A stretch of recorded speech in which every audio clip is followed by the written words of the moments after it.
বলিস না ছোট, তুই সরিয়েছিস আমার আচারের কৌটো। আমার বয়ে গেছে তোমার ওই নষ্ট আচার খেতে। নষ্ট? তোর মতো ছোট লোক আমি নই রে যে নষ্ট আচার খাবো। ভালো ভালো দিয়ে দে বলছি। কি? তুমি তুমি আমার ছোট লোক বললে? ভাত দে। ভাত কোথায় যে ভাত দেব? তুই কি চাল দিয়ে গেছিলি? আমি কি নিচে রোজগার করে আনবো? কি কি বললি তুই? তবে না তো ছাড়ি, আজই শেষ করে দেবো তোকে।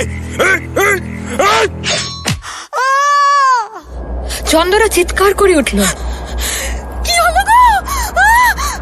কি হলো? কি হলো গো? চুপ চুপ চুপ চুপ চুপ, কথা বলিস না, কি হলো গো? কথা বলিস না। তুই দোষ স্বীকার করে নেব। আমি তো কিছু করিনি। যা বলছি তাই কর, তোর কোনো ভয় নেই।